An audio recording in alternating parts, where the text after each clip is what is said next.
Worldwide, we're looking at approximately 350 million people with diabetes. There's no question that we're in the midst of a diabetes epidemic. Right now, 1 in 3 Medicare dollars is spent in the care of people with diabetes. 1 in 10 total healthcare dollars is spent on people with diabetes. There's no question that this is a major problem. What in particular is the correlation with the diet and diabetes? I'm not going to get into that. Into diet? No.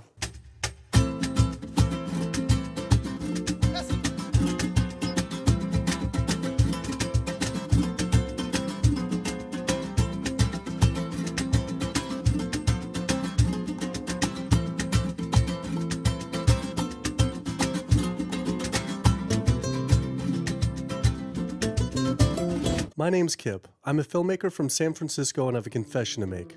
I'm a recovering hypochondriac. Like so many of us, I have a family history of diabetes, heart disease, and cancer. My dad had his first heart bypass at 49, his second at age 50. My grandpa died young from diabetes complications, and both my other grandpa and grandma died of cancer.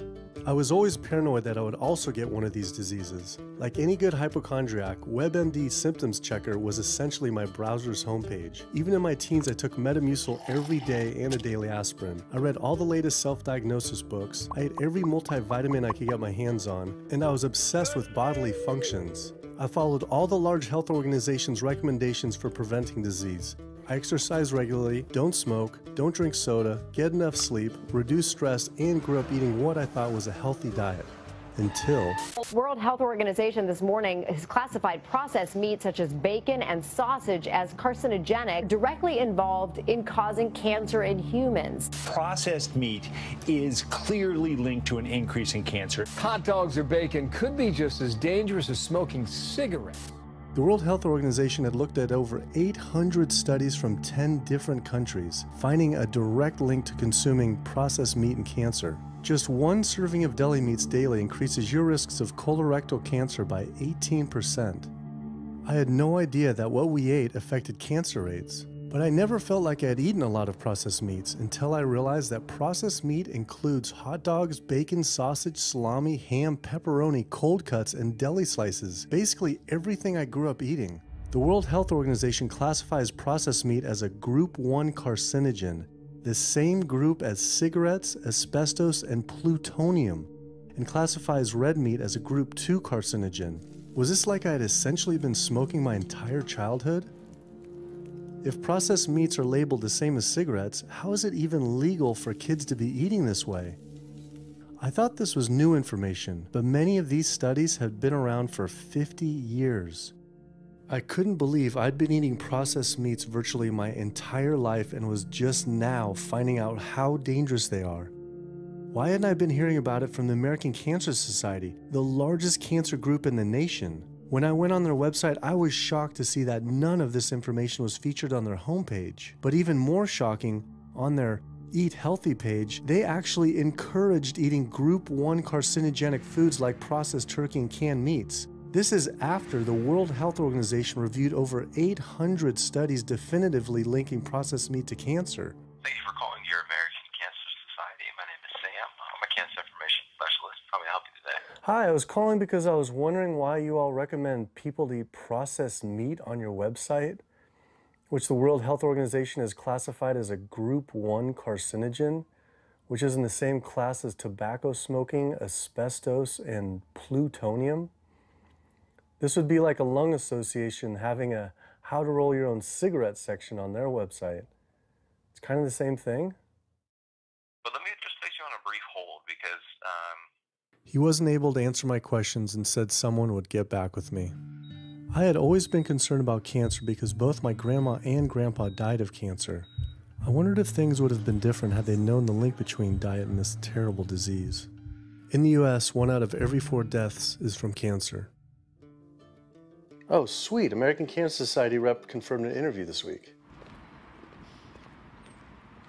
So we just went in for the interview with the American Cancer Society rep, and the security guard said there's no interview scheduled. So I went into my phone, and it turns out last night, after I told her that the interview is going to be about the correlation between diet and cancer, she said she could no longer do the interview. After repeated emails asking why she was declining my interview to simply talk about diet and cancer, she stopped responding altogether. Why would an American Cancer Society rep not want to talk about this? I was, however, able to connect with a growing movement of doctors who are willing to talk about the link between the standard American diet and disease. And it goes beyond just cancer. I took my old trusty van, Super Blue, once again out on the road. 2/3 of adults are now overweight or obese, and we have an epidemic cascade of debilitating disease that's overcoming the country. There's no way we can sustain the current style of care with the epidemic that we're creating with our diet and lifestyle choices. The diabetes, the arthritis, the heart disease, the dementia, the obesity, the cancers are affecting about 70% of deaths. All the data is that those 70% of deaths and morbidity are largely lifestyle related and preventable. Most kids by age 10 in the U.S. already have fatty streaks in their arteries, the first stage of atherosclerosis leading to heart attacks, strokes. Here in American medicine, we operate from the disease model. We are in the business of treating sick people. We are not in the business of trying to prevent people from becoming sick. When you look at chronic disease risk, all the things that we walk around worrying about, actually dietary choices trump smoking when it comes to those risks. If I could deliver one message to the researchers who are looking for the cause of diabetes and the cause of clogged arteries and the cause of high blood pressure and the cause of obesity, I would tell them the answer's in 3 words. It's the food. It's what Americans are eating. Today, with 2/3 of Americans being overweight, clearly there's a food issue. In the next 25 years, 1 out of every 3 Americans will have diabetes. My name's Michael Abdallah. I'm from Atlanta, Georgia, and unfortunately I was diagnosed about 10 years ago with diabetes, and 8 years ago I had 2 stents put in. I don't know where to go, I don't know what to do, you're just like out of options and you don't know what to do. You're taking medicine, you're listening to this doctor, and the cardiologist says take this, and the endocrinologist says take that, then your general practitioner doctor says you don't know what's going on here. And it's a real challenging thing, and it's something that you don't want to get. You just don't want to get it. Government and media almost exclusively blame lack of exercise and sugary foods as a cause of diabetes. But I wanted to talk with an actual expert on the role of diet and diabetes. I went to speak with premier physician, diabetes expert, and researcher, Dr. Neil Barnard. What role does sugar play in causing diabetes? It drives me crazy. Diabetes is not and never was caused by eating a high carbohydrate diet, and it's not caused by eating sugar. The cause of diabetes is a diet that builds up the amount of fat into the blood. I'm talking about a typical meat-based, animal-based diet. You can look into the muscle cells of the human body and you find that they're building up tiny particles of fat that's causing insulin resistance. What that means is the sugar that is naturally from the foods that you're eating can't get into the cells where it belongs. It builds up in the blood, and that's diabetes. I had never heard that meat was associated with causing diabetes. We had always been told that sugar or obesity caused it. Renowned weight loss bariatric surgeon Dr. Garth Davis, though, agreed. Everyone thinks that you get diabetic because of carbs. They did a huge study in that EPIC study, 500,000 people. Carbs consumption was inversely related with diabetes. In other words, the more carbs someone ate, the less diabetes they had. But meat was strongly correlated. Get that aha moment. The starches, the carbs are good for you. They're not bad for you. This idea that carbs make you fat is utterly ridiculous. Carbs cannot make you fat in and of themselves. We have storage in our muscles and in our liver for carbs called glycogen. So when we eat carbs, we either store it or we burn it. Now, eat fat, that goes straight to your fat. Your body can't turn those carbs into fat unless you're really overdoing the calories. Obesity, it's a death sentence. You're at much higher risk of getting cancer. You're almost certainly going to get diabetes. I mean, no one wants to fat shame, and we all want everybody to be comfortable with our bodies, but this movement to be comfortable with our bodies has made us comfortable with being sick, and that's a huge problem. I go into the hospital and I look around me, people on dialysis, all these sick people, and just about every disease in there is because of what people are eating. Here's the thing. If I eat a sugary cookie, The sugar lures you in like the Trojan horse, but waiting inside that cookie is a huge load of butter or shortening, and that's what fattens you up, and that's the part that leads to the diabetes. It's the fatty foods, not really so much the sugar. It's not that sugar is good for you. There's no nutrients in it. It's excess calories. But when you eat sugar, you don't get inflammation right away. When you eat sugar, you're not getting plaques forming in your vessels. When you're eating sugar, your body's going to store most of it as glycogen or burn it as calories. And so this focus on sugar has taken all the focus off meat, dairy, eggs, pork, turkey, chicken. People need to understand, if their child gets diabetes, you've just taken 19 years off their lifespan. We're talking life and death. I realized there was so much more about diet and disease that I hadn't ever learned. It felt as if this information had been practically withheld. Processed meat causes cancer. Sugar doesn't cause diabetes. I had doubt about the claims these doctors were making, so I did some searching on my own. Harvard researchers looked at 9 prospective studies finding that just one serving of processed meat per day increased risk of developing diabetes by 51%. The link between eating meat and developing diabetes became undeniable. But when I went on the leading diabetes organization's website, the American Diabetes Association, not only did they not have this information front and center, they were featuring recipes for red and processed meat. And on their recipes for healthy living, they had bacon-wrapped shrimp? What the hell? All right, send an email to American Diabetes Association, see if they'll get back to us. As destructive as diabetes is, it pales in comparison to heart disease. Over 17 million people die every year from cardiovascular disease. It is the leading cause of death around the world. Nearly 1 out of every 3 people will die from this disease. The amount of people who die from cardiovascular disease is the equivalent of 4 jumbo jets crashing every single hour, every single day, every single year. My name is Amy Resnick, and I'm from Swampscott, Massachusetts, a little bit north of Boston. And I recently went to my doctor for asthma because I had a very hard time breathing. And while there, she did some blood work, and one of the tests was C-reactive protein, and on a scale there was a scale of 1 to 3, 1 being low for cardiac event, 3 being high for cardiac event, and my number was 10.82. What does that mean? That means I am on the road for a heart attack, and she said probably within the next 30 days. 30 days? 30 days, if I'm going the way I was going. I take this for my heart arrhythmia, take this for pain, oxycodone for pain, and lorazepam for stress, cyclobenzaprine for a muscle relaxer, also take Topamax and Prozac, and I also use a CPAP machine to help me breathe, and my asthma has been so bad this past year, I use it during the day as well to get some air. I am tired when I wake up. I'm tired during the day. I take a nap. I'm still tired. I can't breathe. And I know I need to make a change for my health, or else I'm not going to be here for my family. When we speak of heart disease, I would say the role of alcohol is pretty small. The role of sugar is very small too. Smoking is big, but the good news is that most people have quit or never did smoke. The problem with animal-based diet, its contribution to heart disease is huge and it is pervasive. All this expensive imaging, procedures, bypasses, medication, none of which has one solitary single thing to do with the causation of the illness. So you die of a completely benign foodborne illness that never had its causation treated.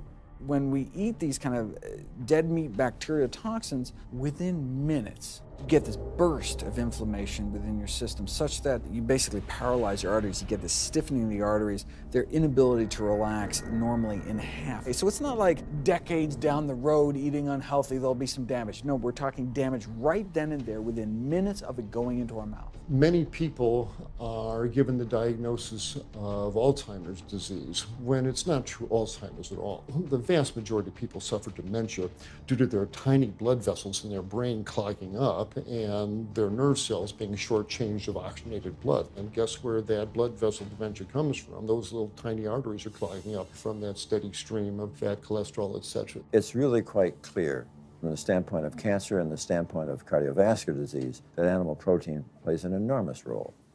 Is chicken better? It's a question of whether you want to be shot or hung. The flesh food that I would eliminate from the American diet would be poultry, would be turkey and chicken. A brilliant advertising campaign has convinced people that, oh, it's white meat, it's healthier. The leading source of sodium in the American diet for adult is chicken. It can be labeled all natural chicken, but be injected with this salt water, having up to 800 milligrams of sodium. Heterocyclic amines are clear-cut carcinogens, and they can form in any kind of meat as it's heated, as it's cooked. But by far the biggest source is chicken. We sent researchers into fast food and family restaurants. Not only were there carcinogens in every single restaurant, but we found them in every single chicken sample that we took. If somebody brings their family in and they're buying a bucket of chicken, nobody tells them that there are carcinogens. If you're selling carcinogens to people, you've got to warn them that they're in there. But the American Cancer Society encourages people to switch from red and processed meat to chicken. Why would the American Cancer Society tell people to switch from eating one carcinogenic food to another when a Harvard University study showed that men with prostate cancer who eat large amounts of chicken increased their risk of the disease progressing 4 times? The #1 dietary source in America of cholesterol is chicken because of the volume of chicken. You know, chicken's become grilled chicken and organic chicken. It's machismo, but it has nearly as much cholesterol per gram as red beef. So just on sheer volume, it's the #1 source. Yeah, eggs being close behind. I'd never really thought about eggs much. I just thought of them as a standard part of a healthy diet. But then I found a study suggesting that eating just 1 egg a day can be as bad as smoking 5 cigarettes per day for life expectancy. The yolk of a hen's egg is the most concentrated glom of saturated fat and cholesterol. It is made to run a baby chicken for 21 days with no outside energy. It is pure fat and cholesterol. And when we put that into our bloodstream, it coats our red blood cells. Our blood gets thicker and more viscous. It changes our hormone levels. It raises our cholesterol levels. There's nothing healthy about eating the yolk of the egg. But I thought cholesterol and saturated fat wasn't an issue anymore.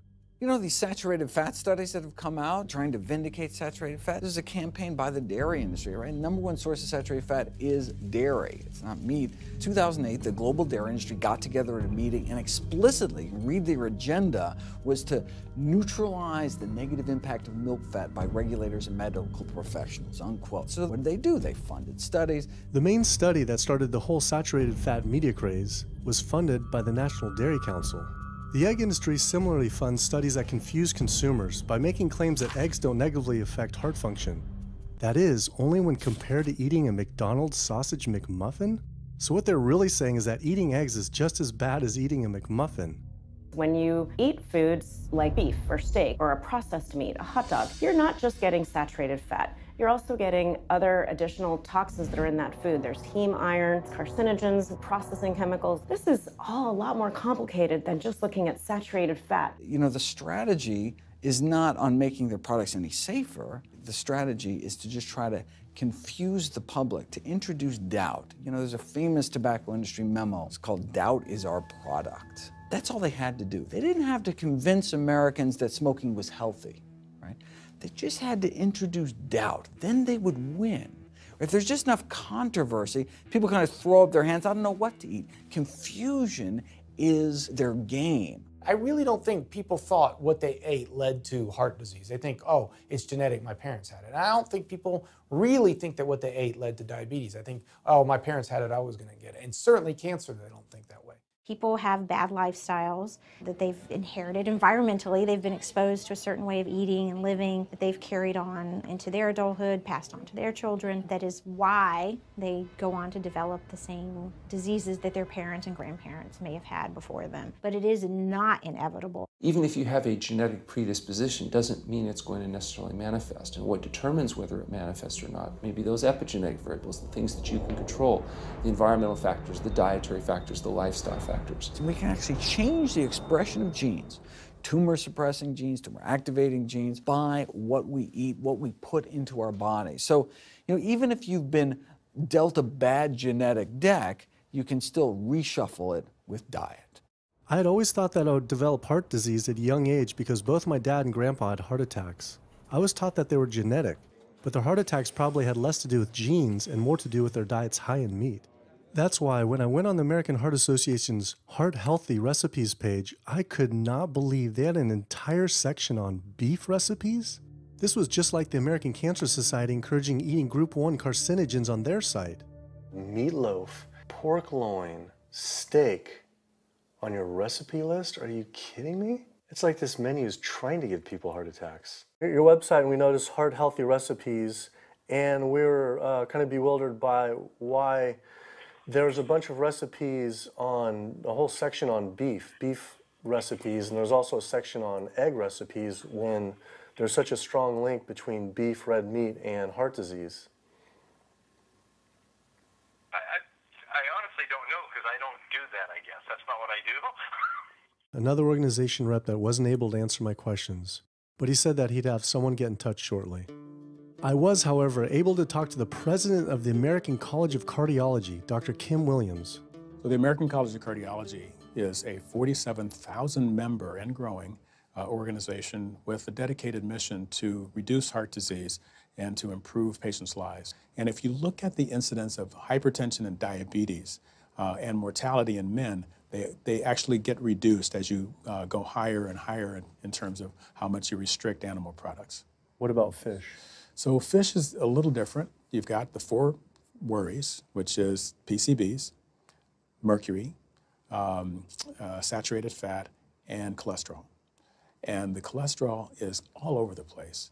You can hit tuna in water, that'll be almost less than a glass of milk, to salmon or tilapia, which is higher than a pork chop. If you look objectively at fish, what you find is they've become essentially mercury sponges. And that's why in many parts of the country they warn you, don't have more than so many of these fish a week because it's getting too much mercury can kill you. Fish are eaten by bigger fish who are eaten by bigger fish, and these pesticides and herbicides bioaccumulate in the fish flesh. And these big fish, including the salmon, which people think is the healthiest fish, truth is the amount of pesticides and herbicides in the flesh of these fish are shocking, and they have estrogenic and cancer-promoting properties in them. They'll say, well, but don't sardines have less concentration of toxic waste product than other ones? Something being less toxic doesn't make it healthy. It just makes it less toxic. Farmed fish is by no means healthier. All the antibiotics that these animals have to be fed, similar to chickens and turkeys kept in confinement. These fish get infections. They get fungal infections, they get bacterial infections. You've got to feed them antifungals, antibiotics, and these substances accumulate in the fish flesh as well. I always knew that pollution was bad for our health, but I had never thought about the environmental pollutants affecting food. Dioxins, being the most toxic man-made chemicals known to science, cause all sorts of things. They cause endometriosis, they cause cancers, they cause endocrine disruption problems. Most of your exposure, 93% of it, comes from eating meat and dairy products because it climbs up in the food chain so effectively. So you can get exposed to living near these incinerators and breathing it, but it'll take you 14 years to breathe in as much dioxin as a cow will ingest by eating the grass in one day. And that dioxin will accumulate in its fat, which includes the milk and the meat, and anyone eating meat or dairy products is going to get that dose of dioxin, so it climbs up the food chain every step. Men have no way in their bodies to get rid of dioxins, but women have 2 ways. They're both involving having a baby. One is that dioxin crosses the placenta into the growing infant, and the other is that it comes out from the breast milk. So if you have a meat and dairy consuming mother breastfeeding that infant, then the highest impacts of toxic exposure like mercury and dioxins will go to that infant. Pregnant women are told, oh, certain types of fish should be avoided. But what about all these other animal products which are introducing, imagine as the fetus is developing, introducing these very harmful toxins which create reproductive abnormalities, developmental problems, and hormonal issues right as the child is developing, the most critical stage of development. It does make you worry when people say, don't you want to have a little bit of milk because you're pregnant? Don't you want to have some fish because you're pregnant? Who do you think is going to get the chemicals that are in that? All these environmental toxins and toxins from the feed that they're being fed accumulate in their tissues and are released into the mother and unfortunately to the child when you eat these products when you're pregnant. So this includes antibiotics, hormones, steroids in animal feed. Commercial animals are largely fed GMO corn and soy, which are very laden in pesticides.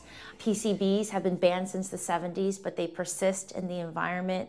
Dioxins, all of these compounds can create hormonal, reproductive, developmental damage as well. Eating organic beef, poultry, pork, or fish will not help you avoid contaminants like mercury, like dioxins, like strontium-90, because they fall out over all sorts of farm fields and water bodies, and they don't skip over the organic fields. And so really the contaminants are coming in regardless of how these animals are raised. I had always been concerned about the possible health impacts of GMOs, but then found out that most of the world's GMO crops are actually consumed by livestock, with dairy cows consuming the most per animal. This fact, with everything I'd learned about bioaccumulation, made dairy terrifying, especially considering how much cheese I ate in my life. Cheese is an amazing product when you think about it. It's probably one of the single best foods at compromising health that you're going to actually feed to people. Think about it. You've got an animal product, so you've got all the issues of biological concentration. You have a highly processed food product, and not only does it have naturally a lot of saturated fat, but you put a lot of salt into it. There's a strong link between dairy foods and autoimmune diseases, and so that can show itself up as excessive production of mucus and exacerbation of asthma in kids who are prone to that, and even adults. And also there's an association between dairy foods and multiple sclerosis and type 1 diabetes, which is an autoimmune disease, and other rheumatologic problems. Cow's milk is baby calf growth fluid. That's what the stuff is. There's absolutely no child or human on earth who actually needs the milk of a cow any more than they need the milk of a giraffe or a mouse. Most people in the world are lactose intolerant. I mean, that's the normal state of affairs. Why would your body create this enzyme to digest lactose after weaning, after infancy? It doesn't make any sense. 73% of African Americans are lactose intolerant, 95% of Asians, roughly 70% of Native Americans, and about 53% of Hispanic Americans are lactose intolerant. Our government is encouraging Americans of color to eat foods that it knows is going to make them ill. Ultimately, what that boils down to is the government is telling me as an African American to eat food that's going to make me ill for no health benefit so that it will benefit dairy farmers. That's a form of institutionalized racism. Yeah, milk is a risky food for human consumption. As a pediatrician, I see on a daily basis children suffering from conditions that are linked or associated to dairy consumption, such as eczema, acne, constipation, acid reflux, iron deficiency, anemia. Cow's milk protein is the most allergenic food. People say, well, no, I want hormone-free, not injected with bovine growth hormone. But milk is this hormonal fluid, so it's just packed with sex hormones and natural sex steroid hormones like estrogen, progesterone. In fact, doesn't matter if it's conventional milk, doesn't matter if it's organic milk. Milk without hormones, that's an oxymoron. Organic dairy has just as much saturated fat and cholesterol and galactose and all the things that you don't want as conventional dairy. Dairy products in general have a lot of other products associated with it, not the least of which is pus. I mean, they actually have laws limiting how much pus you can actually have in a milk and still sell it. I believe it's like 750,000 pus cells per cc. Because, I mean, you wouldn't want too much pus and it'd be like pure pus. People might object. In fact, you could think of cheese as kind of coagulated cow pus, if you would. But I was always told that we need milk for strong bones. I'm Jane Chapman, and not too long ago, finally got some x-rays of the hips and back. Severe bilateral osteoarthritis of the hips. And actually, I'm scheduled for 2 hip replacements. That's bone on bone. It's the grinding of the joints. My stability is scary. I hold on to the walls if I'm at home. I've been told to use a walker. I'm only 61. This is not how you're supposed to live when you're this old. I have a really hard time believing that that's all that's left.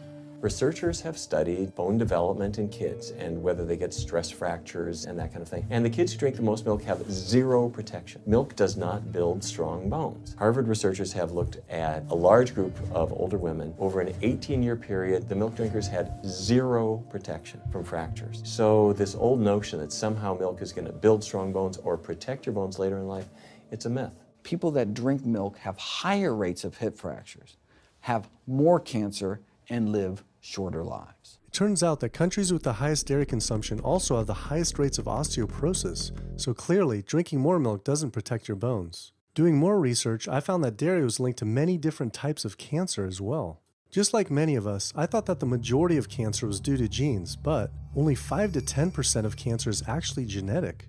Any cancer is caused by a DNA mutation, but that's not enough. So that can cause that first cancer cell, but one cancer cell never killed anyone. 2 cancer cells never killed anyone. But 1 billion cancer cells, now we're running into problems. So we need to reduce the growth factors in our body, like IGF-1. Insulin-like growth factor 1 is this cancer-promoting growth hormone involved in every stage of cancer cell growth and spread and metastases.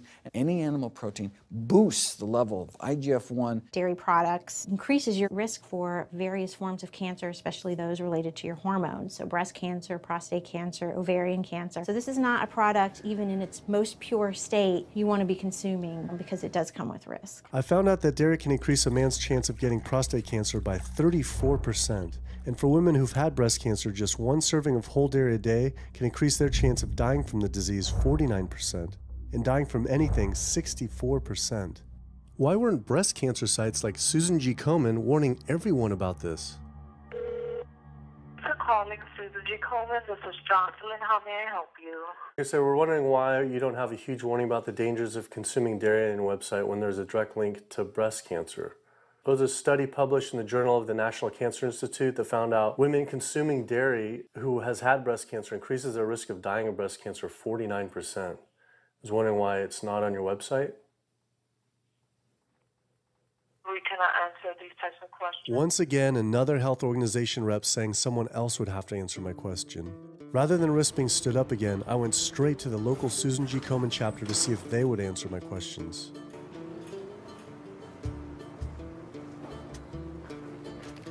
They didn't want to answer my questions in person either, and told us to stop filming, but promised they would connect me to the national office directly.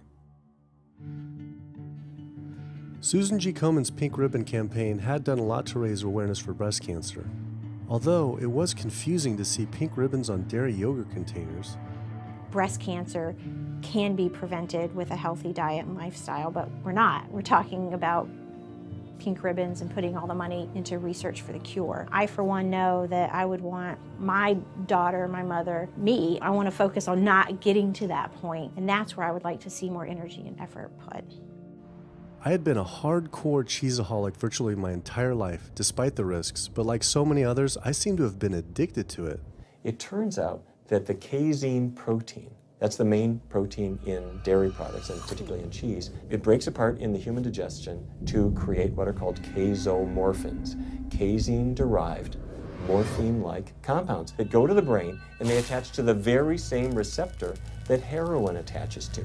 Don't get me wrong, they're not as strong as that, but they are strong enough to make you come back again and again and again, despite the fact that you're gaining weight, you're more unhealthy than you've ever been, but that cheese just calls out to people. Casomorphin may play a role in SIDS, and sudden infant death syndrome, may play a role in autism. This is one of the reasons why we don't want infants drinking milk from cows. Human breast milk has 2.7 grams of casein per liter, compared to 26 grams per liter for cow's milk. That's practically 10 times more. No wonder it's so addictive.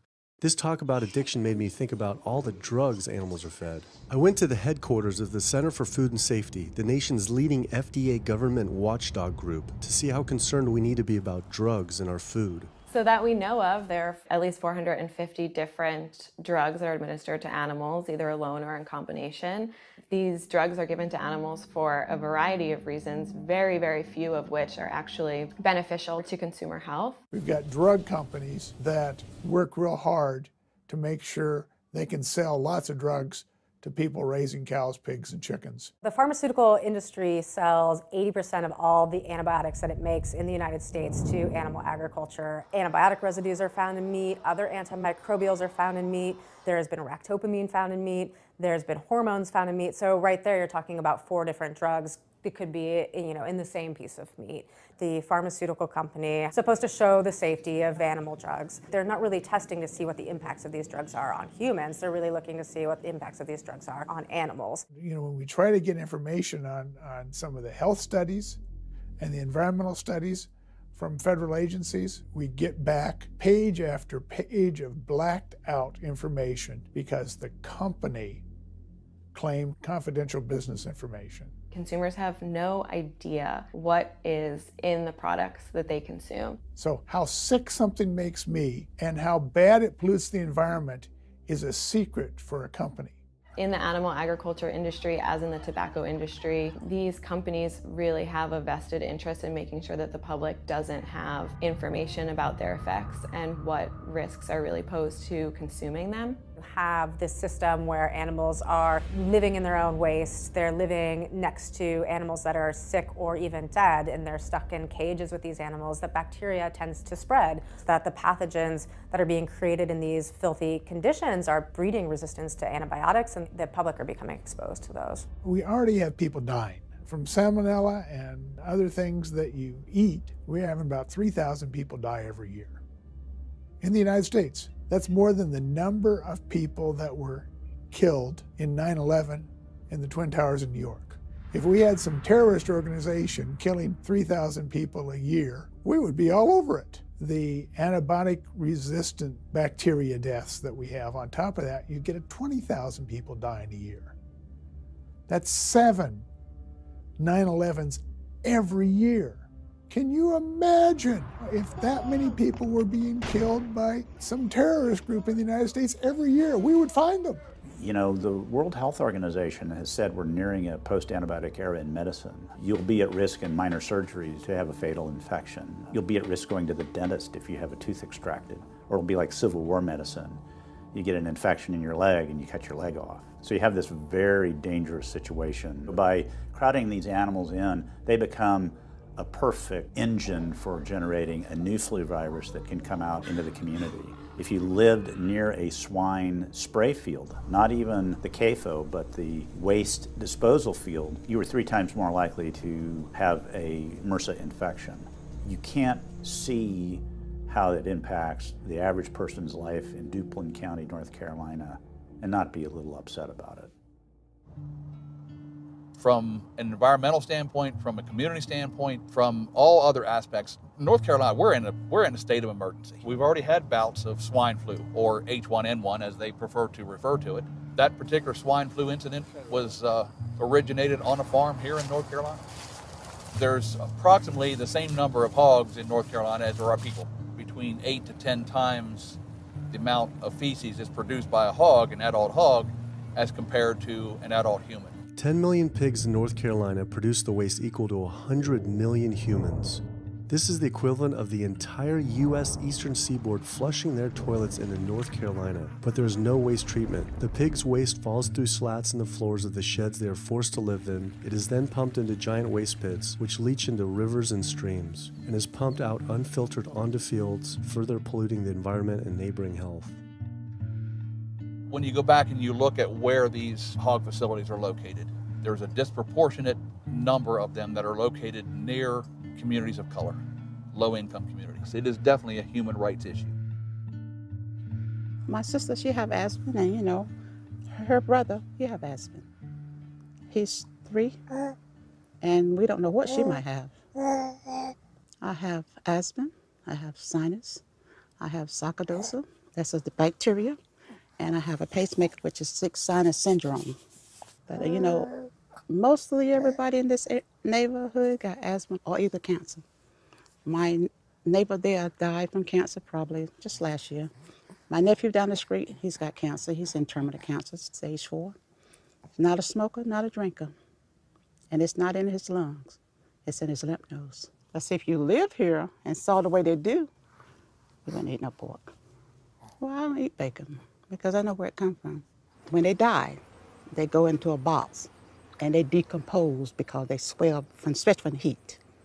A truck come and pick them up, take them to the processing plant in Rose Hill, ground them up into feed, and feed it back to the hogs. If I come out this door, if he's spraying there, it's gonna come in my face. It hit you right in the face. It smells like something that you have never smelled before. It smells worse than a dead body. It's the family graveyard. I have my grandmother out there, my sisters, my brothers. When we go to the funeral, he used to spray. During the funeral? During the funeral, yes, during the funeral. Yeah, he spray. And when the people come, everybody be closing their nose up, saying how it stank. They can want to have a cookout on Sunday, he'll spray. Do you think he does it on purpose? I think so, because he just sprays Sunday. He always sprays Sunday. And in most of these area, hog houses and turkey house is in the black area or the Hispanic area. It's either or. Do you think it's also a civil rights issue? Yes, yes, I do. Yes, I do.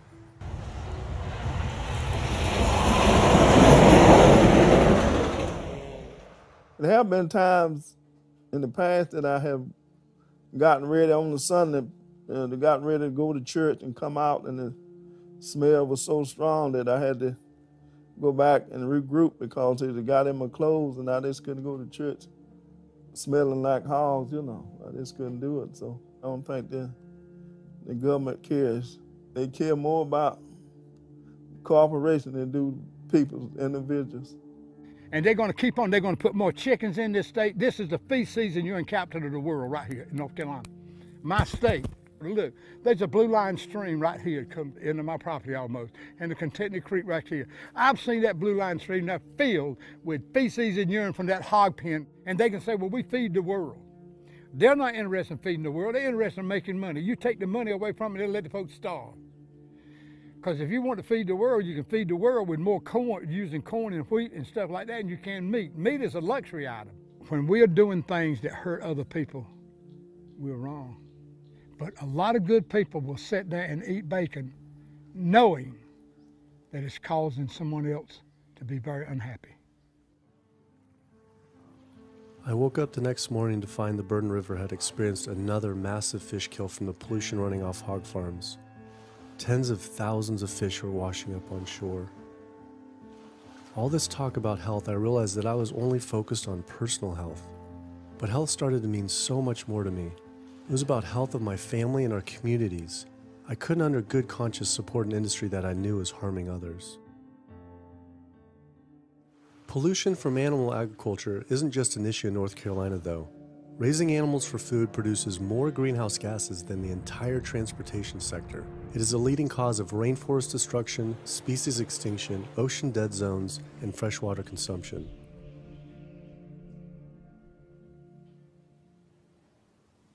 American Diabetes Association actually finally got back, and they agreed to an interview. Preparing for their American Diabetes Association interview, I took a look at their diabetes diet and meal plan recommendations, and they were loaded with foods associated with causing diabetes. How could they expect people not to get diabetes if this was the food they were recommending? And then, I saw multiple peer-reviewed studies published on the National Institute of Health website showing that a low-fat, plant-based diet was more than twice as powerful at controlling and even reversing diabetes than the ADA recommended diet that included meat and dairy. Well, the mission of the American Diabetes Association is to identify a prevention and a cure for diabetes, but in the meantime, to improve the lives of all people who are affected by diabetes. And what's the best way to prevent this? For type 2 diabetes, it's unclear. We can't prevent type 2 diabetes in everybody. When we were doing the research, we came across a lot of studies that said that you actually could potentially cure or reverse diabetes with a purely plant-based diet. I don't believe there's sufficient evidence to demonstrate that. How does it compare to the ADA diet that you recommend? We don't recommend a specific diet. We recommend healthy eating. The one that's on the website. We recommend healthy eating. Do you have a whole list of exact day-to-day, the meal plan, the whole meal plan? All they are selections of foods to consider. We do not have a diabetes diet. But with that selections, that you consider that plan compared to a plant-based plan? No one's done that study. We found actually some studies, that a 74-week study found that low-fat vegan diet versus the ADA plan in type 2 diabetes. I think we're done here. I'm not gonna get into an argument about. Oh no, I was just wondering the studies of if this is true or if it shows that. Any diet works. Any diet works if people follow it. But if it's a diet that's not the proper diet, like if anyone follows a diet that they eat I can't tell you what a proper diet is. I can tell you what an improper diet is. So then we can talk about the good diets. I'm not sure why. I'm not going to get into that.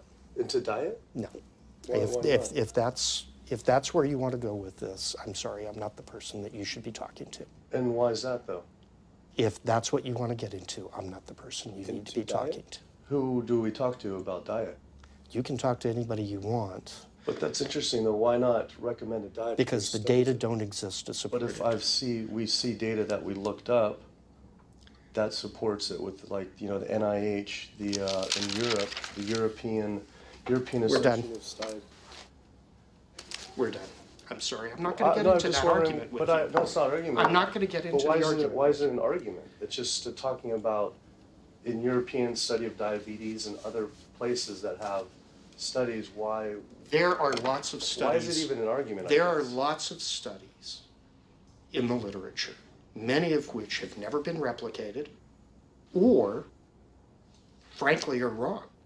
That's why we do peer review, okay? The European Association of Study of Diabetes has been peer reviewed? Or I don't know what study you're referring to, and in the absence of being able to see that study, I'm not going to comment. I could show it to you. I'm sorry, I don't have the time for that. I just don't understand why it's an argument, though. Okay.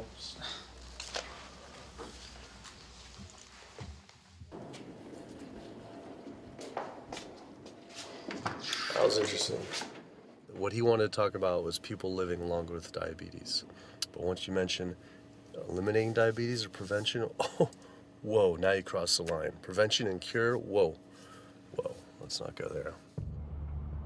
Not only did Dr. Ratner, the chief medical officer of the American Diabetes Association, not want to talk about diet, but the fact that he had such an emotional reaction to my question made it feel I was digging into something that he didn't want uncovered. I had always thought there was no prevention for type 1 diabetes, but then I did research and came across countless studies referencing the link between exposure to dairy at a young age and type 1 diabetes. I mean, this is a food made for baby cows. Cow milk protein gets into the bloodstream, and the body says, hey, this isn't supposed to be in the bloodstream. It makes antibodies to the cow milk protein, which then attack the pancreas and destroy the pancreas. How is this possible that ADA wouldn't have this forefront on their website? Why wouldn't they be warning all parents about this, even if there were only a slight chance? Why were they recommending people to actually eat these foods linked to diabetes? It seemed all of the large health organizations were encouraging people to eat the very foods linked to the diseases they're supposed to be fighting against. American Heart Association promoting beef, American Cancer Society promoting processed meat, pink ribbons on dairy products, and bacon-wrapped shrimp on American Diabetes Association. And then it all came together. What if? And there it was. The American Diabetes Association was taking money from Dannon, one of the world's largest dairy yogurt producers, Kraft Foods, makers of Velveeta processed cheese, Oscar Mayer processed meats, Lunchables processed kids meals, and Bumblebee Foods, makers of processed canned meats. American Cancer Society was taking money from Tyson, one of the world's largest meat producers, and Yum Brand, owner of Pizza Hut, KFC, and Taco Bell. Susan G. Komen was supposed to be fighting breast cancer, was corporate partnering with KFC, Dietz Watson Processed Meats, and Yoplait Yogurt. And the American Heart Association was probably the most disturbing of all, taking hundreds of thousands of dollars from the beef industry, poultry, and dairy producers, and millions from fast food and processed food manufacturers. Every single one of these organizations was taking money from meat and dairy companies that are associated with the causes of these diseases. This would be like the American Lung Association taking money from the tobacco industry. I was sick of not getting answers, so I went to the headquarters of these organizations myself. We have to speak to someone in person. There's millions of people dying from the foods that they're recommending people to eat. I wanted to find out why Susan G. Komen had accepted $35 million from Yoplait when their products can increase a woman's chance of dying from breast cancer 49%. And ask American Cancer Society if taking money from KFC and Tyson was the reason they promote eating meat. But every one of these organizations declined to be interviewed. What's really sad is that we cannot trust information from these leading health organizations like the American Heart Association, the American Diabetes Association, because they are taking money from the very industries who are causing the problems that they're supposed to be helping to prevent. So that makes the truth something that you are not going to be hearing, as far as nutrition goes, from these organizations. Well, that would be the end of their funding, that would be the end of their jobs, that would be lawsuits, they would bring the entire catastrophe down upon their heads, and they would essentially disappear as organizations. This one time I got invited to a charity fundraiser for the American Diabetes Association. And I showed up, and they had a whole buffet, and it was all just animal products. I remember like a big thing of barbecue chicken.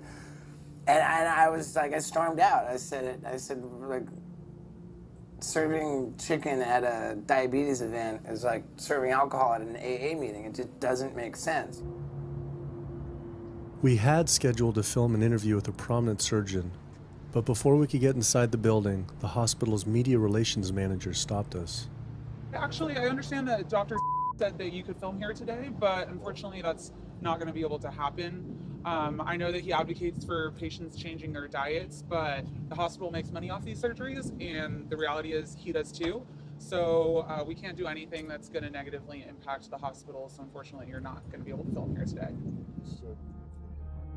I was sickened by how open she was about the hospital being more interested in profits than people's health. But it wasn't just this hospital or these organizations. Even the US government is involved too. Every 5 years, the U.S. Department of Agriculture creates dietary guidelines for Americans. The committee who writes these guidelines has been made up of individuals who have received money from McDonald's, the National Dairy Council, the American Meat Institute, the National Dairy Board, the National Livestock and Meat Board, the American Egg Board, Dannon, candy and sugar companies, Coca-Cola, and Anheuser, just to name a few, which means we are getting our dietary recommendations from the very industries that are killing us. And when the USDA, makes a pyramid or a power plate every 5 years for the American public, they're going to guarantee that on that plate are going to be foods which, when consumed, will result in millions of Americans perishing. The USDA, which is supposed to be protecting us, has two missions. It's supposed to protect us, and it's supposed to protect the producer. And guess what? When those two come head to head, they usually choose the producer. In internal documents uncovered by Dr. Greger, the USDA admitted that eggs cannot legally be called nutritious, low-fat, part of a balanced diet, low-calorie, healthful, healthy, can't say it's good for you, or even safe. Yet they still promote these products to the American people through federal checkoff programs. If you ask somebody if they've heard of a checkoff program, the odds are they haven't, although daily they are seeing the messaging that these programs produce. So checkoff programs are responsible for the messages that we see on TV, on the internet, on bus billboards and magazines that say things like, milk, it does a body good, or milk life, beef, it's what's for dinner, pork, be inspired, the incredible edible egg. The dairy checkoff program gave $12 million to Domino's to just market cheese-heavy products. And this is the USDA, this is the government. If you've seen those ads for the Pizza Hut pizza, the stuffed crust, or a pound of cheese, those are all government advertising schemes for the industry.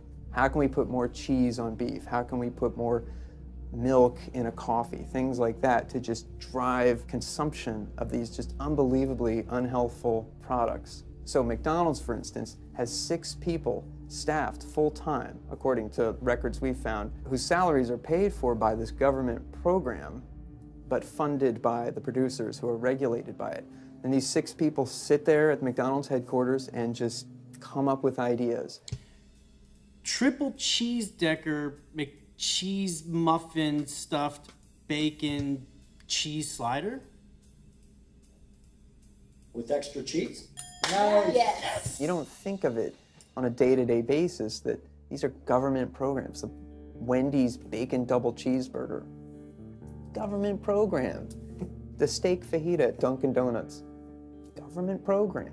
You would just never think that this just pure garbage from a food standpoint is coming from a federally funded program. That's one of the things that makes checkoffs so incredibly creepy, is that it is our government telling us, eat more beef, drink more milk, eat more cheese, eat more pork. One of the very effective ways that the dairy industry promotes its products is to reach children. because kids are impressionable, they're going to be consumers for their entire lives, and you might as well get them while they're young. So dairy spends at least $50 million promoting its products in public schools throughout the country with posters with people with milk mustaches and messages like milk does a body good or milk life. Targeting young people, right? The tobacco industry had to keep replacing their customers who are dying with new customers. The meat industry knows they have to target young people. That's why we have these foods in schools and marketing messages at a younger and younger age for kids to get hooked on all the wrong kinds of foods. So there's all kinds of parallels. School districts where processed meats are all over the place. Maybe it's going to be bacon on the menu, sausage, hot dogs, or a pepperoni pizza. Any of those things are processed meats, and those are pretty much the worst of the worst with a direct link to colon cancer. And yet you have every day in the schools meal items with processed meats. If the Surgeon General puts warning labels on tobacco because of their cancer risk, why aren't the same warning labels on meat? Based on the publicly available data, we know they spend at least $557 million promoting their goods through checkoff programs. We know that they spend at least $138 million lobbying Congress. We expect that they spend a good deal more than that in figures that simply aren't publicly disclosed. The industry's lobbying power is so strong that they can create laws and push through legislation that doesn't benefit Americans in any way, such as ag-gag laws that criminalize whistleblowing or photographing abuses by this industry. Activists in the U.S. can be charged as terrorists for disrupting the profits of any business that uses animals under the Animal Enterprise Terrorism Act, to the even more ridiculous ones like cheeseburger laws. A cheeseburger law is a law that says a plaintiff cannot recover against a manufacturer, distributor, or retailer on the theory that the food made the plaintiff obese or caused an obesity-related disease. Cheeseburger laws are a direct response to a problem that the tobacco industry has had. Big Tobacco has paid $400 billion to state Medicaid programs. Cheeseburger laws proponents say, we don't want to see the same kind of thing happen to the meat and dairy industries. The fact that these laws are based on a model template called the Common Sense Consumption Act is actually ironic, because what they're saying is you, the consumer, should have the common sense to know that our food is bad for you. I've often typified the meat industry to people who maybe don't understand its power and reach, as it's got all the money of big tobacco and big pharma, and it has the personality of the National Rifle Association. So any little thing that comes up, man, they beat it to death. Robert Martin wasn't exaggerating. When the profits of the egg industry were threatened by egg alternative company Hampton Creek Foods, extremely disturbing emails were uncovered by Ryan Shapiro and Jeffrey Light. We uncovered documents demonstrating the American Egg Board considers Hampton Creek, quote, a crisis and major threat to the future of the American egg industry. The American Egg Board considers a successful egg replacer company to be such a threat that they joke on their government email addresses about murdering the CEO. In internal government emails with the heads of the egg industry, they suggest having the CEO of Hampton Creek, Josh Tetrick, murdered, including a menacing email from the executive director of the American Egg Board.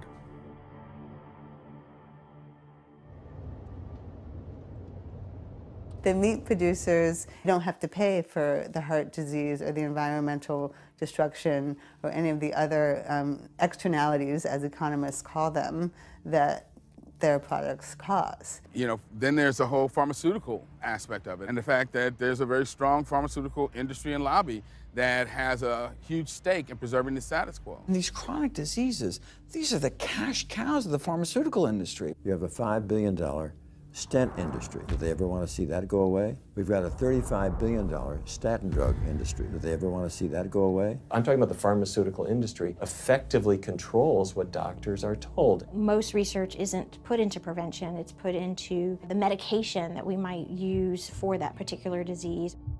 I'm on 2 different high blood pressure medicines, 6 asthma type medicines, even after 4 years of shots. And then another medicine to help take care of side effects from some of those medicines. I'm on high-level antidepressants, a couple of different pain meds for my back and hips. I'm taking about 16 drugs, not counting the insulin in the morning. I take insulin in the morning, insulin at night, you know, 32 to 34 units of insulin. Lantus to be exact. Some of these meds are for diabetes. This is for peeing. I have to use this for my prostate, and then I have to use this for the heart, and I have to use this for blood pressure. And it's just on and on and on and on. The doctors are telling me this is what I've got to do for my whole life, and it's frustrating, and it's very stressful, and I don't know how long my liver is going to last taking all this stuff.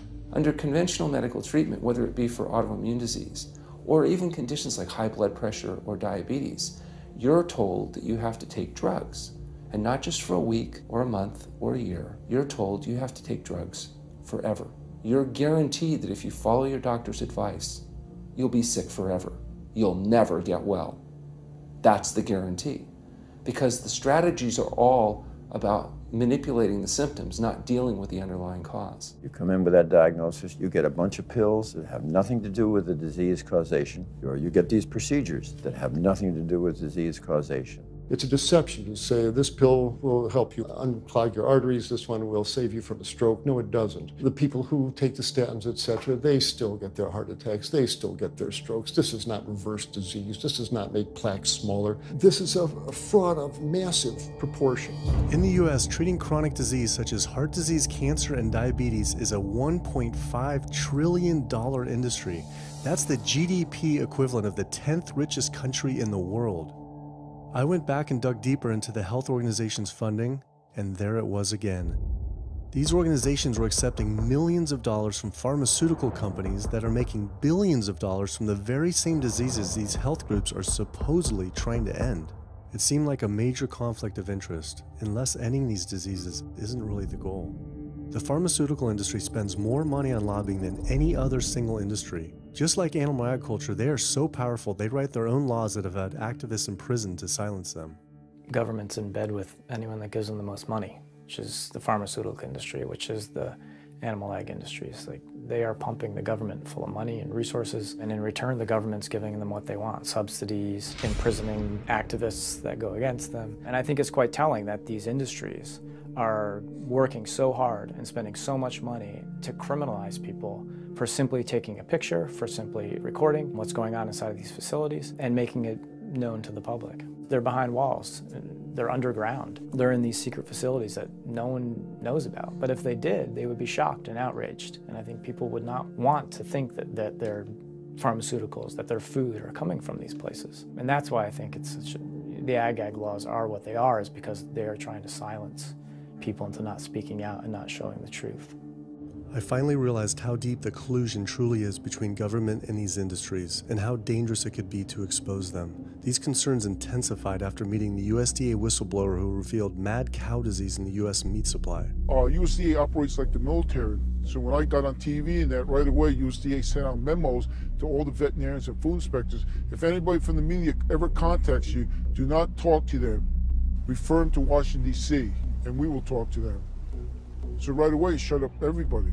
American public should be very concerned about this, what's going on with USDA. Here in the United States, we have at least 4 cases of mad cow disease, but I'm almost positive there's more cases than that, but the government isn't looking for it. So what you're saying is that there could be already mad cow disease in humans. Right, and I think a lot of it was misdiagnosed. With the Alzheimer's or dementia, it takes several years, you see the progression, but to make it easier, these doctors just sign off on it as dementia or Alzheimer's without actually taking a biopsy of the brain to see if it's that, or is it actually a prion disease like Creutzfeldt-Jakob disease or mad cow disease. Do you think it's safe to eat meat? I personally don't think it's safe to eat it because of the fact how the line speeds are increasing, and also our inspectors are not well trained enough. At the present time, the line speed now is going about 220 cows an hour. That gives you about somewhere around 4 cows per minute, so that's 15 seconds per cow. These dangerous slaughter speeds means that animal waste ends up everywhere. Testing shows 88% of pork chops are contaminated with fecal bacteria, 90% of ground beef, and 95% of chicken breast sample contain animal waste bacteria. There is nothing clean about eating this way. But it just isn't waste, it's also pus-filled infections. You can see there's a bump or some kind of abscess underneath the hide. Most of the time when the hide's pulled off, Either that will open up the abscess and the pus will come out, or if it's deep-seated, when the inspectors are doing their work or the company employees, they might stick their knife into an abscess and it explodes all over the place. I had heard enough. I was utterly disgusted by the corruption, the greed, the disease, and the abuse I was learning about. The very animals we were killing us and the planet. But so many people eat meat and dairy every day of their lives, and we are so concerned about getting enough protein. Do we have to eat meat to get complete protein? Oh my God, oh my God. You want me to jump off this building, don't you? Well, first of all protein is made by plants. I'll state that again for the record. All protein is initially made by plants, all of it. And it is not necessary to eat animal tissue in order to get protein. Only plants have the ability to actually take nitrogen from the air, break those molecules apart, and incorporate that nitrogen into amino acids and then make protein. Any protein you get from an animal is simply recycled plant protein. If you ate a diet that was calorically adequate, and even things like brown rice and broccoli, and you got enough of it, you'd get enough both quantity and quality of protein. 2,000 calories of brown rice and broccoli is going to be about 80 grams of protein a day, including the essential amino acids that you need in order to maintain optimum health. I mean, grains are loaded with protein. Beans are loaded with protein. Vegetables are loaded with protein. You really want to get your protein from plants because plant proteins have a much more beneficial effect on our physiology. The funny thing about protein is most Americans get about twice the amount they need. Most Americans get less than half the amount of fiber they need. But the conversation tends to always be about protein. So in my mind, it's just this magical marketing campaign that protein has taken on over the decades. The question is not where do you get your protein, it's where do you get your fiber? I have never in my professional career seen a protein deficiency. I've never seen someone come in eating normal amounts of calories and they're protein deficient. You just don't see that. And you hear this a lot in bodybuilders. They're like, well, I need, chicken, or I need fish to be, to be strong, to build muscle tissue. That is utter nonsense. The largest, strongest terrestrial animals on the planet are all herbivores. The biggest, strongest animals are all herbivores. When we bring in people and they're on meaty diets and we transition them to a plant-based diet, we always track what they're eating. Their vitamin intake goes up. Their nutrition overall goes up, dramatically better. And these same people might worry in advance, will I get the nutrition that I need on a plant-based diet? The fact is, you're not getting the nutrition you need on a meat-based diet, and you're going to get dramatically better nutrition on a plant-based diet. For an average-sized guy like myself, I need about 56 grams of protein a day. That's optimum. Probably I really need 30 to 40 grams a day. Diets that are really high in these protein create diabetes, create heart disease, create cancer, create the diseases that I'm treating on a daily basis. But this is the opposite of what all the high-protein diet fads say. The food you eat determines the bacteria that live in your gut. Well, you eat animal flesh every day. You are summoning up bacteria that eat carnitine. And those bacteria will turn that carnitine into a molecule called trimethylamine. Your liver then turns that into trimethylamine oxide. That's a molecule from hell. That molecule drives cholesterol into the artery walls. And the people who are consuming this flesh-based diet are contributing to plaque building up. They may lose weight on this diet, and that's good. But what's happening inside your arteries, paleo friends? What's happening is that plaque is building up, and these are the folks who drop dead at the gym at 39. Boy, he was lean and he looked really good. But where is that cholesterol going? It's going into your artery walls.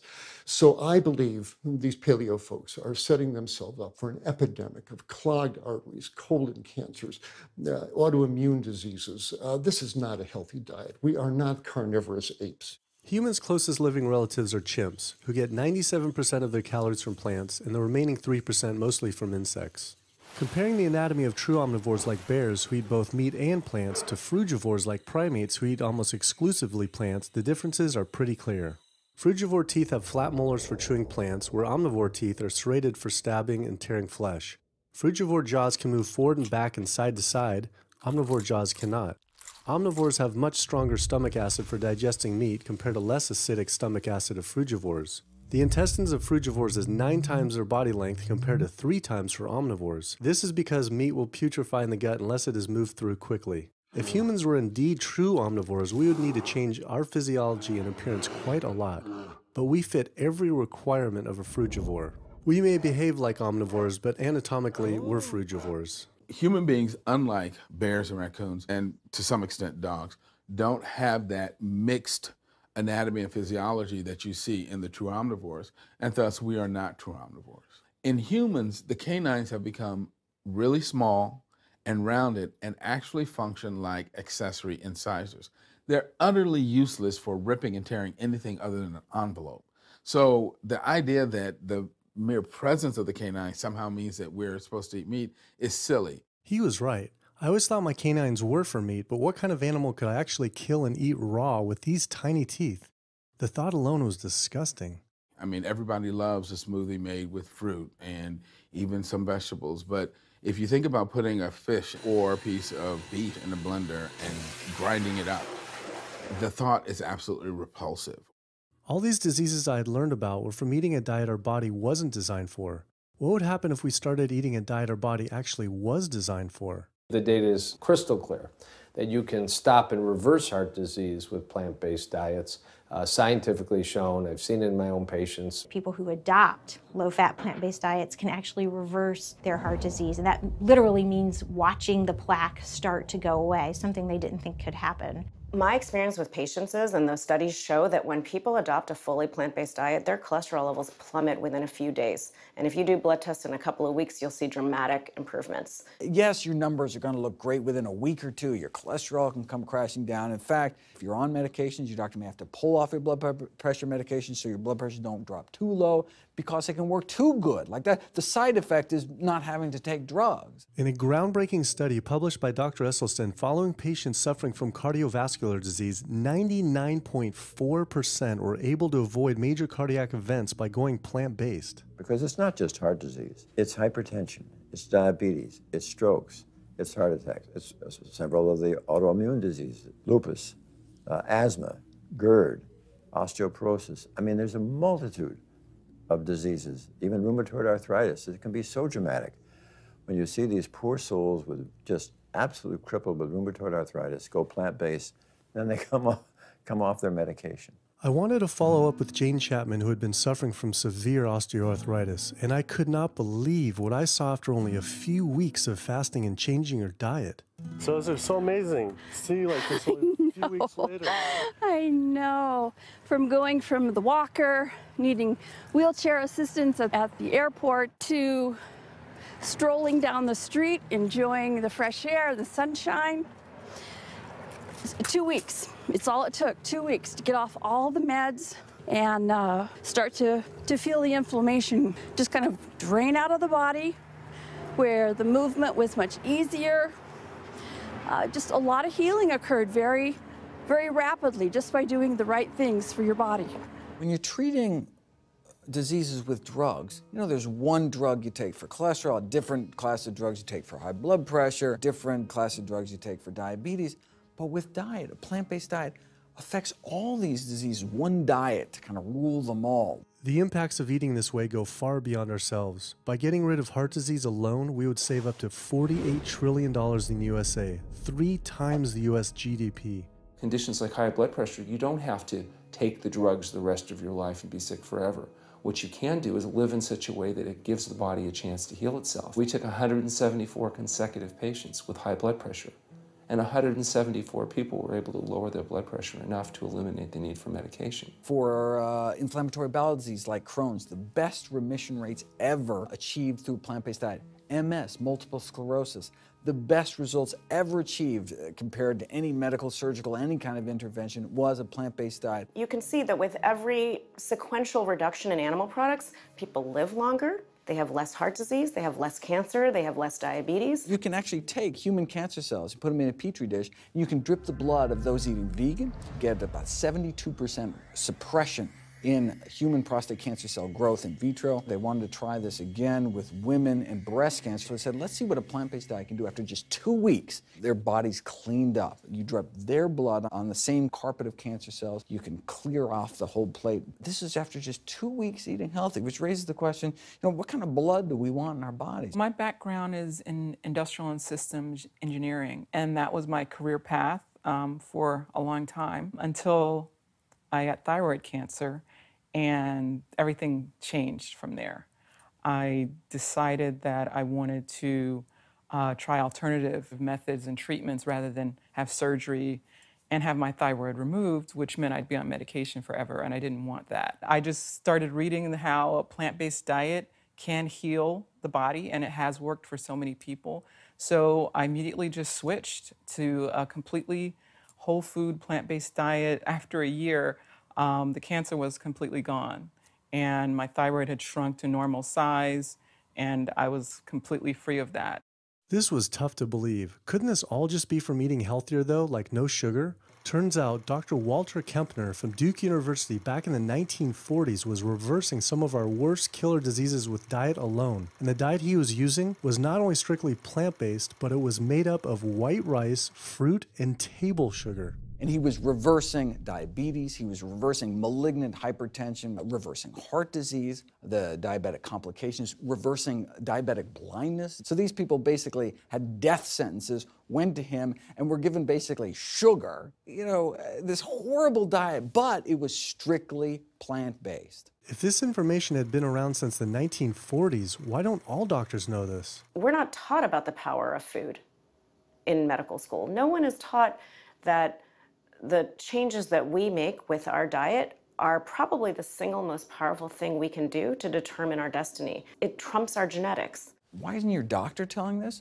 Odds are your doctor never learned any of this. In fact, there's even a bill introduced just mandating physicians get 7 hours nutrition training every couple years, just kind of stay on top of it. And who came out against that?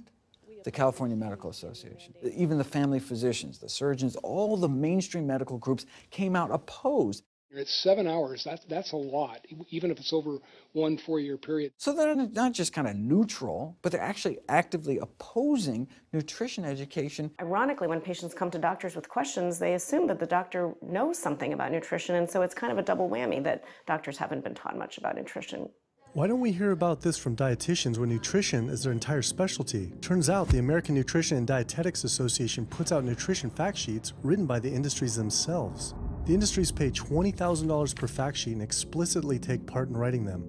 So you can learn about eggs from the egg industry, and you can learn about lamb from the lamb industry. This would be like learning about the benefits of smoking from the tobacco industry. When people are eating meat, I think of it as a bit like smoking. It's sort of Russian roulette. You may not get diabetes, but your chances of getting diabetes, about 1 in 3. You may not get cancer, but your chances, if you're a man, about 1 in 2. A woman, 1 in 3. Your chances of gaining weight, 2 out of 3. It's not all diet, but most of it is. The best thing that you can do to make sure that you empty all those bullets out of the chamber and you're not taking risks with your health is to get the animal products out of your diet and eat healthy foods. I came to True North to help me with my asthma and to lose a little weight, and it's amazing. Just in 2 weeks of changing my diet, don't have to take any asthma medication, no antidepressants, no pain medication, no heart medication, nothing, no medications at all. And it's just incredible. I was taking Oxy and Advil, and I was taking 800 milligrams of Motrin 3 times a day just to get through the day because I was in so much pain. And now, nothing. Wow. Nothing at all. 2 weeks. 2 weeks, So 14 days. All that medication are completely off. Completely off everything. It's just been so frustrating to me because I went to so many different doctors for help, and I tried so many different medications to help me with my asthma, and nothing helped, and I was stuck on the couch for the last 10 months, unable to breathe. And now in 2 weeks' time, 14 days, I'm off my medication, and I can breathe, and I feel good, and I can walk. My life has changed, and it only took 2 weeks of a whole plant-based diet. That's incredible. Yeah. That is incredible. It really is. That's amazing. It really is. I feel so blessed and so good and just so happy to be doing this, and I'm hoping that I can be a role model for other people and not be pushy about it, because everyone's going to do it in their own time. But thank God my time is now. So. Thanks. Thanks. As powerful as Amy's story was, I knew for some, eating 100% plant-based would still seem extreme. I think there's this sense that everything's okay in moderation, right? But we haven't seen that moderation works. There really isn't a study that shows that by eating meat and eggs in moderation, you can actually turn your heart disease around and get better. But I know people who've given up meat and they felt sick. Yeah, it's unlikely that anybody's symptoms are caused by a dead, decaying flesh deficiency. The lack of highly processed animal food products in the diet is not going to be associated with the causal factor about why they're sick. There is going to be a reason why they're not feeling well, but that's not going to be one of them. So I've had people go vegan and they come back to me and they're like, I'm hypothyroid and my doctor says I'm hypothyroid because plant-based diet makes you hypothyroid. I'm like, so what does your doctor tell all his meat eaters that are hypothyroid? Boy, what's an animal flesh or dairy that you can't get in plant-based? Cholesterol, heterocyclic amines, E. coli. You know, if you think about it, there is nothing in an animal-based diet that you can't get in healthier form somewhere else. The only other vitamin is vitamin B12. It's not made by plants, not made by animals either, made by little microbes that blanket the earth. So because the way we live in our sanitized world, unless you're eating bacteria-contaminated foods, we need to get a source of B12 from somewhere. And so the healthiest, cheapest, safest source is to get a vitamin B12 fortified food or vitamin B12 supplement, not to get it from meat and dairy. What about people who say they have to eat meat for their blood type or their genes? I mean, it's like I need meat because I'm a Capricorn, or I need meat because I have an A+ blood. I mean, it's like, what do you say? No one has to eat meat. I mean, there's no vitamin, mineral, nutrient that you can't get from non-animal sources. Valentine's Day, I decided to go vegan and give up all meat, which was never in my thoughts in a million years, but I've heard so much success from people that are vegan. And so I gave up all animal products whatsoever. I've lost 29 pounds. I've been able to cut my meds in half. I've been able to cut my insulin in half. And now I'm going for the moon. I'm going to cut it all out. In the last 6 weeks, we've just had 3 grandchildren. And my ugly face is going to be around to see them graduate from high school and college. I'm going to be here. My mission is to let everybody know you do not have to suffer from diabetes and cancer and heart disease because someone in your family had it or because the doctors are telling you this is what's going to happen. You can take charge of your health and have a positive outcome just like I did. The reason I'm so committed to this is, my grandmother had diabetes and I didn't know what I know now about healing the body. And if I did, I feel like she could have lived at least a few years longer. And so it's in her honor that I do what I do. Because I could save someone else's grandmother, aunt, uncle, father from that, you know. So I'm excited about getting the message out there. There's a common belief that eating plant-based is expensive. Not at all. It can be done in a very inexpensive way where you buy foods that are in season and you shop in the bulk bins, and that saves a lot of money. You can eliminate a lot of your expenses on your grocery bill by not buying meat and dairy because those things are expensive. Our meal plan for a family of 4 is $25 per person in the family. 2064 is your total. 2064, whoa. That's for an entire week of food. Really? An exploding movement of elite athletes are utilizing vegan diets to heal injuries, speed recovery times, and enhance their performance. Before I was vegan, I was only bench pressing 315 like 5 times. Then after going vegan, I was doing 400, 425, 465. And I was like, oh my God, this is amazing. I'm vegan and I'm bench pressing 465 pounds. This is ridiculous. And as soon as I went vegan, tendinitis started disappearing. My strength in my right arm started coming back. High blood pressure was going down. You can't be strong and be dying on the inside. That's not strong. That's weak. That's really weak because yeah, you look big and strong on the outside. Yeah, big man. No, but your heart's crying for help on the inside. You're dying. I'm a professional parkour athlete, a 2-time world freerunning champion, and more recently I got into Ninja Warrior where I'm captain of Team Europe as we won USA versus the world.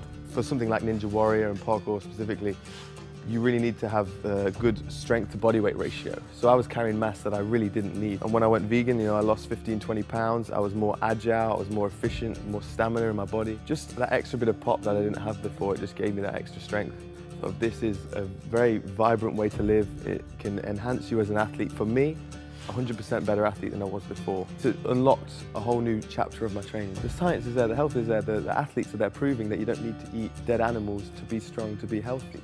I started working out when I was 47 years old. All the muscles you see, I gained as vegan. I gained 15 pounds of muscles on my body, eating all plant-based vegan foods. All the aches and pains in my body, it just went away.